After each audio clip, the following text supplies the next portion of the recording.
आली का दिमाग कभी बंद नहीं होता था। रात को नींद नहीं आती थी क्योंकि सोच चलती रहती थी। दिन में काम नहीं होता था क्योंकि दिमाग किसी और चीज पर होता था। एक छोटा सा फैसला करना होता था और वो घंटों तक उस पर सोचता रहता था। हर एंगल, हर पॉसिबिलिटी, हर वर्स्ट केस सिनेरियो। क्या जॉब छोड़नी चाहिए या नहीं? क्या यह रिश्ता सही है? क्या मैं सही रास्ते पर हूं? क्या मैं अपनी यह सवाल बार बार आते थे। जवाब कभी नहीं आता था क्योंकि जब भी जवाब के करीब पहुंचता एक नया सवाल आ जाता था। उसके दोस्तों ने कहा था, यार तू बहुत ज्यादा सोचता है। वो हाँ में सर हिलाता और फिर सोचता, क्या मैं सच में ज्यादा सोचता हूं या वो लोग कम सोचते हैं? क्या कम सोचना सही है? यही था आली का चक्कर बंद नहीं होता था। नौकरी में भी यही हाल था। बॉस ने एक काम दिया, सिंपल प्रोजेक्ट। आली ने उस पर इतना सोचा, इतने एंगल्स देखे, इतनी पॉसिबिलिटीज एक्सप्लोर की कि डेडलाइन निकल गई और काम अधूरा रहा। वो पैरालाइज्ड हो जाता था। इतनी इंफॉर्मेशन से, इतने ऑप्शन से, इतनी सोच से ओवरथिंकिंग उसकी सबसे बड़ी प्रॉब्लम थी और वो खुद यह जानता था। लेकिन जानना और कुछ कर। अहमद ने चाय का प्याला हाथ में लिया, थोड़ी देर खामोश रहा, फिर बोला, एक काम कर। बाग से किताब निकाली, थिंक स्ट्रेट, डेवियस फॉरू। आली ने कब देखा, यह क्या है? ने कहा, यह वो चीज है जो तुझे स्कूल ने नहीं सिखाई। सोचना सिखाया लेकिन सही तरीके से सोचना नहीं सिखाया। ये किताब वो गैप फिल करती है। अहमद ने एक्सप्लेन करना शुरू किया और पहली बात जो उसने कही वो आली के लिए एक झटका थी। डेवियस फॉरू कहते हैं, ज्यादातर लोग अपनी जिंदगी अपने दिमाग के गुलाम बनकर गुजार देते हैं। दिमाग एक टूल है, तुम्हारा सर्वेंट होना चाहिए।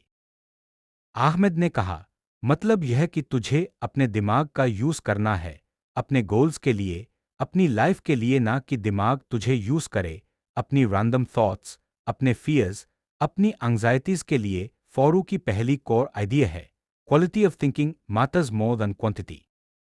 अली रोज घंटों सोचता था लेकिन वो सोचना प्रोडक्टिव नहीं था। वो सर्किल था, एक ही सवाल पर, एक ही लूप में बार बार। सही सोचना यह नहीं कि ज्यादा सोचो, सही सोचना यह है कि फोकस सोचो स्पेसिफिक प्रॉब्लम के लिए, स्पेसिफिक टाइम में, स्पेसिफिक पर्पस के साथ। अहमद ने एग्जाम्पल दिया, अगर तुझे जब चेंज करनी है या नहीं यह डिसाइड करना है तो इस पर डेडिकेटेड टाइम दे। बैठ, लिख, क्या प्रोज है। सोचा खाते वक्त, सोचा काम करते वक्त, सोचा और फिर भी डिसाइड नहीं किया क्योंकि थिंकिंग का गोल डिसाइडिंग नहीं था। थिंकिंग का गोल सिर्फ थिंकिंग था। अली के पास जवाब नहीं था क्योंकि यह सच था। दूसरा पॉइंट जो अहमद ने एक्सप्लेन किया और जो अली के लिए और भी अनकंफर्टेबल था, यह था, ज्यादातर जो तुम सोचते हो वो यूजलेस है। फॉरू रिसर्च साइट करते हैं, ह्यूमन ब्रेन में रोज अप्रोक्सीमेटली सा तुम्हारा दिमाग मेजॉरिटी टाइम यूजलेस कंटेंट चला रहा होता है और तुम उसे रियल थिंकिंग समझते हो। क्या मैं काफी हूं? यूजलेस थॉट, कोई जवाब नहीं। लोग मेरे बारे में क्या सोचते हैं? यूजलेस थॉट, कंट्रोल नहीं। क्या होगा अगर मैं फेल हो गया? यूजलेस थॉट, फ्यूचर अनसर्टन है। यह थॉट्स एनर्जी खाती हैं, टाइम खाती हैं, मेंटल बैंडविड्थ खाती हैं और कुछ प्रोड्यूस नहीं करती। फॉरू कहते हैं, अपनी थॉट्स को फिल्टर करना सीखो। हर थॉट पर रिएक्ट मत करो। हर थॉट रियल नहीं होती, हर थॉट इंपॉर्टेंट नहीं होती। अहमद ने आली से पूछा, कल रात क्या सोचा तूने सोने से पहले? आली ने सोचकर कहा, वो प्रेजेंटेशन।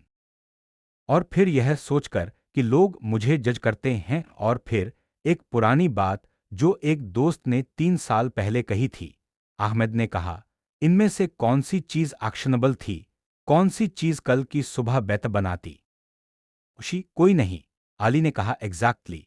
अहमद ने कहा, तीसरा कॉन्सेप्ट था जो इस किताब का कॉ है, राइटिंग के जरिए सोचना। फॉरू स्ट्रांगली बिलीव करते हैं कि अगर थॉट पेपर नहीं है, वो क्लियर नहीं है। दिमाग में जो थॉट्स होती हैं वो फ्लूइड होती हैं, स्कैटर्ड होती हैं, इनकम्प्लीट होती हैं। जब तुम उन्हें लिखते हो वो स्ट्रक्चर्ड होती हैं, तुम उन्हें ऑब्जेक्टिवली देख पाते हो, तुम उनके होल्स पकड़ पाते हो। अहमद ने कहा, यह थिंकिंग टूल है। जर्नल में फीलिंग्स लिखते हैं, इसमें प्रॉब्लम्स लिखता हूं और उनके सॉल्यूशंस ढूंढता हूं। फॉरू कहते हैं, clarity of thought clarity of life से डायरेक्टली कनेक्टेड है। अगर तुम्हारे थॉट्स क्लियर नहीं, तुम्हारी लाइफ क्लियर नहीं होगी। और थॉट्स क्लियर करने का सबसे इफेक्टिव तरीका है उन्हें राइट करना। चौथा पॉइंट था, इनपुट कंट्रोल करो। यह वो चीज थी जिस पर आली ने कभी सी सुबह उठता, सोशल मीडिया, न्यूज, व्हाट्सएप पर 15 ग्रुप मैसेजेस, ऑफिस में रैंडम कॉन्वर्सेशंस, गॉसिप, कंप्लेंट्स, शाम को नेटफ्लिक्स या यूट्यूब, रैंडम वीडियोस, रात को फिर सोशल मीडिया। ये सब कुछ था जो दिमाग में जा रहा था और फिर वो एक्सपेक्ट करता था कि दिमाग clear, focused, productive thoughts produce करे। अहमद ने कहा, यार अगर तू सारा दिन अनहेल्थी खाए और फिर एक्सपेक्ट करे कि जिस्म हेल्थी रहे, फ्यूचर से क्या होगा अगर प्रमोशन नहीं मिली, क्या होगा अगर यह रिलेशनशिप वर्क नहीं किया, क्या होगा अगर मैं फेल हो गया। यह सब फ्यूचर के सिनेरियोज थे, इमेजिनरी थे, एग्जिस्ट नहीं करते थे। और उसका ओवरथिंकिंग ज्यादातर पास्ट से, वो मैंने गलत बोला, उस वक्त मैं ऐसा करता तो बेहतर होता, 3 साल पहले जो फैसला लिया वो सही था। पास्ट जा चुका है, चेंज नहीं होगा। प्रोडक्टिव सोचना सिर्फ प्रेजेंट में होता है। अभी क्या कर सकता हूँ, आज क्या एक्शन ले सकता हूँ, इस मोमेंट में क्या अवेलेबल है। अहमद ने एक प्रैक्टिकल चीज बताई।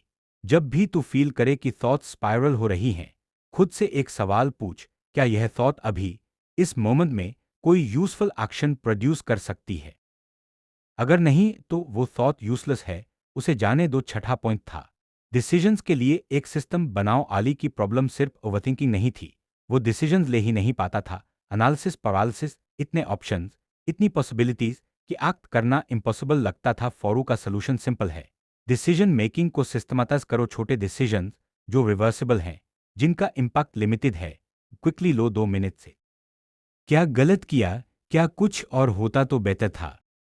वो कहते हैं यह सेकंड गेसिंग तुम्हारे फ्यूचर डिसीजंस को भी कमजोर करता है, क्योंकि दिमाग सीख जाता है कि डिसाइड करने के बाद भी सोचना है, और डिसाइड करना फील होता है इनकम्प्लीट। डिसाइड करो, एक्ट करो, आगे बढ़ो। सातवीं चीज, और जो शायद सबसे काउंटर इंट्यूटिव थी, यह थी लेस इज मोर। फोरू स्ट्रांगली बिलीव करते हैं कि फोकस्ड, स्लो, डिलिबरेट थिंकिंग ज्यादा प्रोडक्टिव है। Scott shot fast. आली ने रिप्लाई किया, यार एक अजीब चीज हो रही है, कम सोच रहा हूं लेकिन जो सोच रहा हूं वो ज्यादा यूजफुल है। डिसीजंस तेजी से ले रहा हूं, एंग्जाइटी थोड़ी कम है। अहमद ने रिप्लाई किया, यही तो पॉइंट है। आली ने लिखा, और वो प्रेजेंटेशन वो क्लियर हो गई थी। बॉस ने कहा बेस्ट वर्क था मेरा लास्ट 6 महीने में। फोरू की किताब का एक लास्ट लेसन है जो आली को बहुत बाद में समझ आया।